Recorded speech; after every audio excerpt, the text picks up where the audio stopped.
we're still celebrating autumn here. So what I've got, here are a few almost finished pieces, but this is what we're working with. The Gelli Prints that I did the other day, and these are on paper, and then some of them are on, well, that was on multimedia paper. It's a little different, but I have a whole bunch of them. And all of these have been sprayed with the clear sealer, the matte clear spray that I tout all the time. And that's because glue, water, other various beverages and liquids can affect this. It's just paint. So as they go through the mail and sit in somebody's mailbox, you want to make sure that they're protected. So I sprayed everything. So I've got two types here. I've got paper types and cardstock types. So the cardstock types I'm going to use to make this sort of mailing, where you see it's a card and I have this on it, and you open it up and I'll write a note here, and there's an actual autumn leaf from last year from my pressed leaves.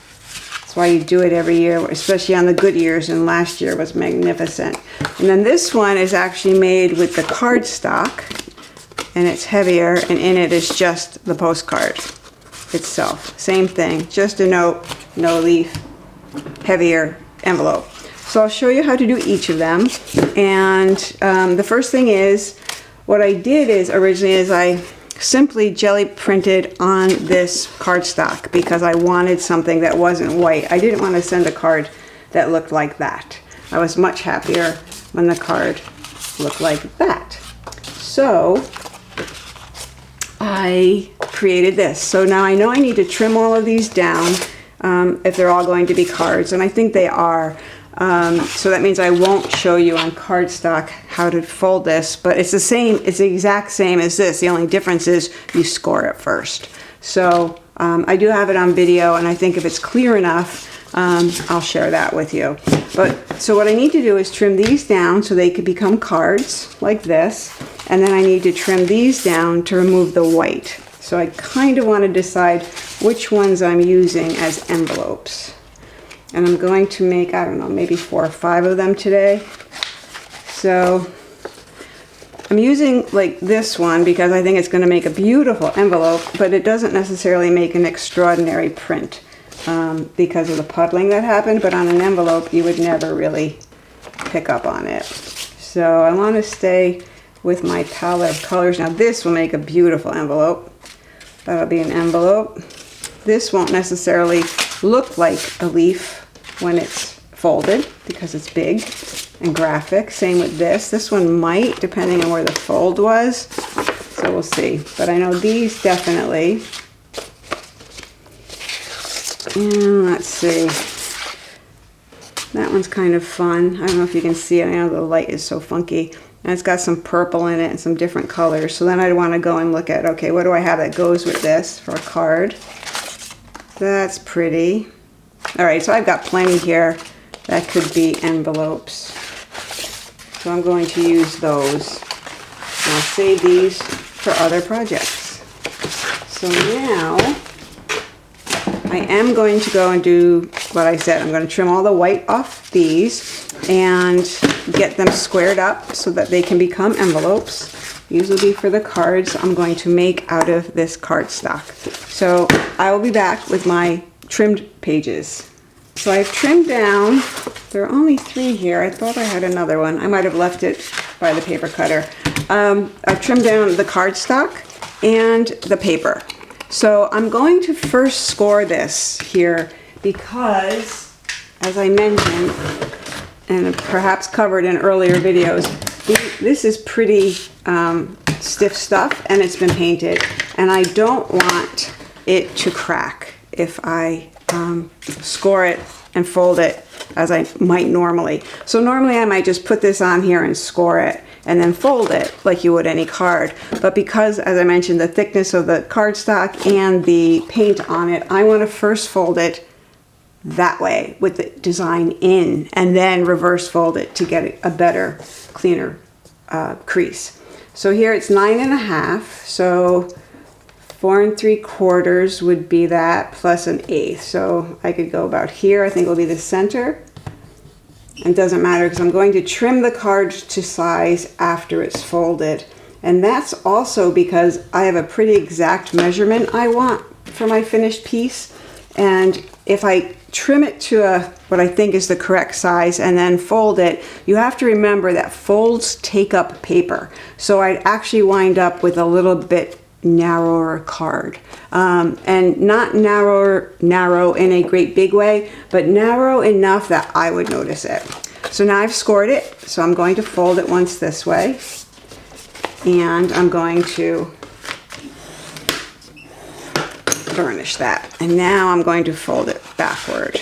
And that protects that crease, so it won't be cracking on me. So now I'm going to take this, I'm going to do the same thing with these, and I'm going to take these and trim them down to the card size I want so that this fits beautifully in them. So I will do that, and I will be back. Okay, so my cards are now trimmed down to size. Get rid of this. And now I can simply glue this to here, like so. And really any glue will do. I'm going to work with the skinny glue. Now remember, all of this has been treated with that sealer, so it should help with protecting the surface, the finish, because it is just paint. So now I'm going to look and see which makes a funner front. Doesn't really matter. I think I'm going to leave the more funky side to be the back. And glue this down. And all I've done is put it at the corners and middle. So there's one. Now let's see. I don't know if I have enough or not. Oh, I like that color. This one's going to need a special envelope though, because you know that's a very taupy color and it's not like the other colors.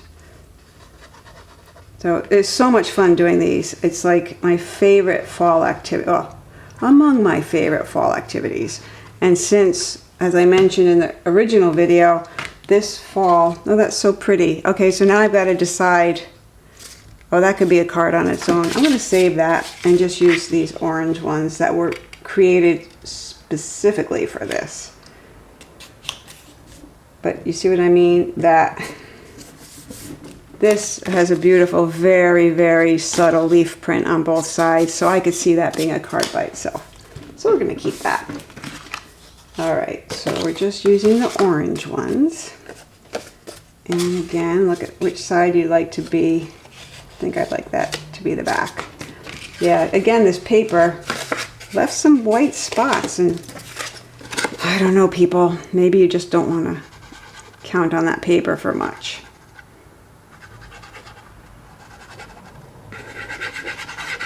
Okay, that should be good.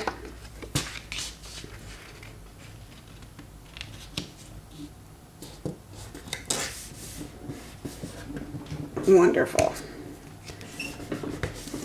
All right, so in a perfect world, we let these sit under something heavy, just for fun. So I'll do that. I don't need this glue for a while. So now we choose our envelopes. So I want to choose it in mind with this one too, because I want to find a good envelope for that one on its own. All right, so any of these would be great choices. Oh, I like this one, it's very vibrant. All right, so one of them's going in there. That one's very blue, and that will give you a totally different feel. This one is a perfect envelope design. And so then it's one of these. I'll have to look at my others. I have more prints, believe me, I have many, many prints. That one could go with that one. Oh, that one could go with that one, because this is kind of a taupy purpley color, and this is an orange, and I do like purple and orange together, so that's going with that, which means our last card goes in here. Okay, so I'm only going to do one of these on camera because you only need to see it once, and you've probably seen it already, but we'll go for it anyway. All right, Now, all we have to do is decide what's the front, what's the top, what's the bottom. So I'm looking at this thinking this will be the front of my envelope here, because then I could address it right here on the card. So that will be the top and this will be the bottom, okay? So now we simply put our card in place and we're going to fold it. Now, this, what did I say? This is going to be the bottom. So I like a little bit more bottom than top.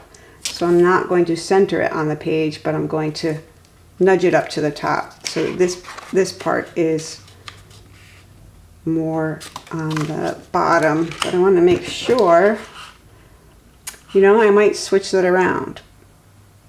No, I'm not switching it. But that's going to get covered by my top, which doesn't have a pattern. So let me just check this out for a second. If I do that, then the top on the back is really pretty and the bottom is too, but then my design is mainly on the bottom of the thing, which is okay too. No, it's got to be the top. Okay, because leaves fall and that's what we want. So we will cope with a little bit on the back that's not perfect in terms of how the pattern goes, because you know this is going to cover that, and I'm going to trim that white part off too. I just saw that. So all I'm doing is folding around the card, and I'm not folding really tightly. Okay, so it's just sort of loosely so it can still go in. So now I'm going to do the sides, same thing, not very tightly, just enough so I can slide the card in and out. So I'm barely, like not even really touching the card. It's a little bit wider. There we go. So we have all of our folds. Now we're going to burnish them. And burnish them this way, ultimately, although I can pretty much see those, so that's okay. So I do want to trim off this white part, but I might wait until it's done, and I'm sure that I have enough envelope, because I have just enough envelope for the size of the card I'm making. If you're using just the postcard part, you have plenty, but by adding that border card, the cardstock, it's a little bit bigger, so the envelope has to be a little bit bigger, and there's only so much room. So now we are just removing the corners completely. And we don't have to be too careful about it. But a little, because you know, that's how I am. Okay, so once we have that done, we want to miter all the corners on the side flaps. So again, nothing too precise here, just getting the paper out of the corner so that when we fold it, it's not all jammed up. Oh, I kind of missed that one. Cutting at an odd, I'll fix that. And we'll go this way. Okay, then, so we know the taller part is the bottom, like so. And I'm going to now trim just enough off. I have enough space, enough room there that I can take off this white part. I could ink it if it was bothering me a lot. And I couldn't trim it because I needed the space, you know, for the overlap, because you need your envelope to overlap, but mine still does by enough. All right, oh, this is really pretty. Okay, so now we're simply going to trim our sides. This helps you not have something that could get caught up in the postal machines by bringing in on a slight slant these sides. You just cut it right to the end, to the corner. And you do the same thing with the top.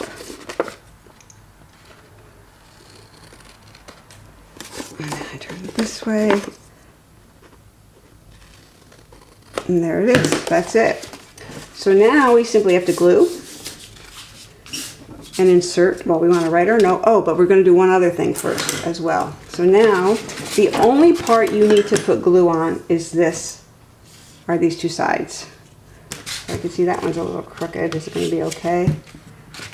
Yeah, I could trim it slightly more. I'm going to. So always feel free, like you can adjust. There we go. All right, so the only thing that needs glue are these sides on the bottom. And just right there. A little in from the end. There we go.